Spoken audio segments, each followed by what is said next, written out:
आजादी का Amrit Mahotsav.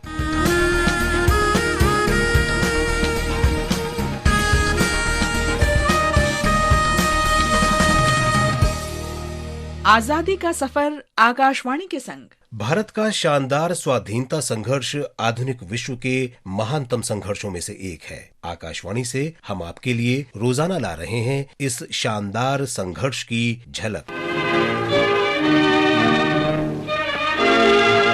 Their Excellencies the Viceroy and Marchioness of Linlithgow greet Sir Stafford Cripps on his arrival at New Delhi for consultations with leaders of Indian political parties. आज ही 22 मार्च 1942 को Britain के वरिष्ठ मंत्री sir Stafford Cripps के नेतृत्व में क्रिप्स मिशन भारत आया था। ब्रिटिश सरकार द्वितीय विश्व युद्ध के लिए भारत का सहयोग और समर्थन लेना चाहती थी। स्टैफर्ड क्रिप्स ने युद्ध समाप्त होने के बाद चुनाव कराने और डोमिनियन स्टेटस के वायदे के बदले द्वितीय विश्व युद्ध में भारत से सहयोग लेने के लिए कार्य किया।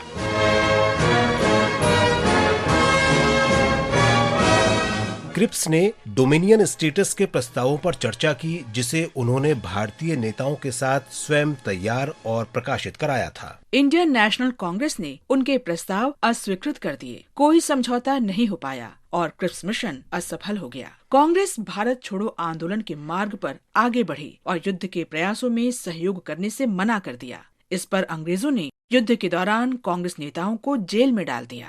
दिनेर शेषे घूमेर देशे घूमटा पड़ा हुई छाया। आज हम महान स्वाधीनता सेनानी मास्टर दा सूर्यसेन को भी याद कर रहे हैं। सूर्यसेन का जन्म 22 मार्च 1894 को बंगाल के चटगांव में हुआ था, जो अब बांग्लादेश में है। वे विशेष रूप से 1930 में चटगांव मालखाने पर छापेमारी का नेतृत्व करने के लिए जाने जाते हैं। सूर्यसेन समाज में प्रचलित संकीर्ण विचारों से परे थे। उन्होंने अपनी रेवोल्यूशनरी आर्मी में महिलाओं को प्रमुख स्थान दिया था।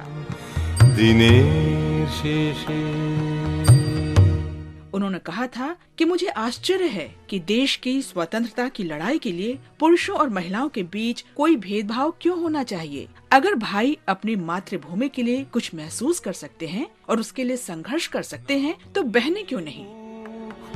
चुकीशु जाबार मुखे जाए।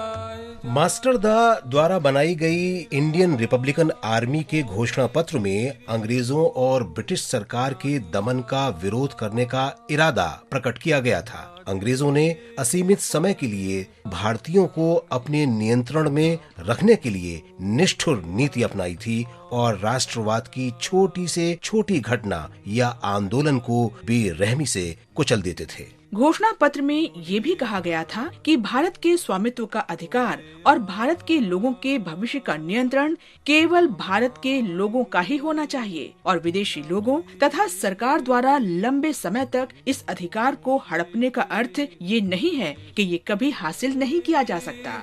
जारा जाबार गेछे पारे घरेओ नहे पारेओ नहे जे जन आछे माझखाने। क्रांतिकारी आंदोलन का सफल नेतृत्व करने के बाद सूर्यसेन को आखिरकार अंग्रेजों ने गिरफ्तार कर लिया। उन्हें चटगांव जिला कारागार में 12 जनवरी 1934 को फांसी दे दी गई। कहा जाता है कि उनके पार्थिव शरीर को जहाज के बॉयलर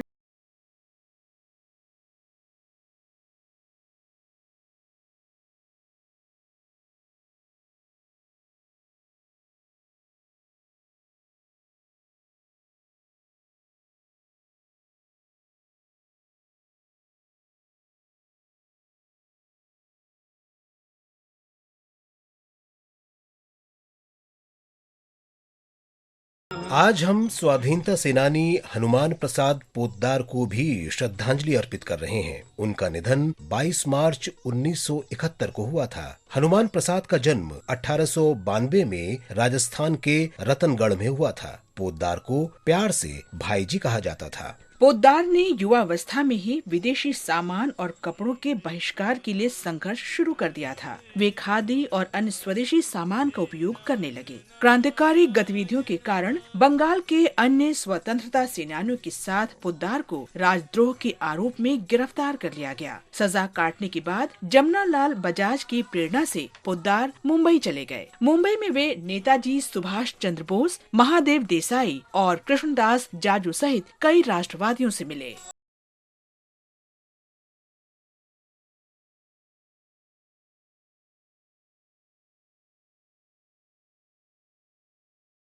प्रसाद पोद्दार ने गोरखपुर में गीता प्रेस की स्थापना की थी। महात्मा गांधी ने भी लोगों के हृदयों में भारत के शानदार इतिहास और दार्शनिक विरासत की भावना को पुनः प्रतिष्ठापित करने के कार्य के लिए पोद्दार की सराहना की थी। इस महान राष्ट्रवादी को हमारा नमन। आज बस इतना ही। आजादी का सफर आकाशवाणी के संग कल फिर मिलेंगे नई कड़ी के साथ।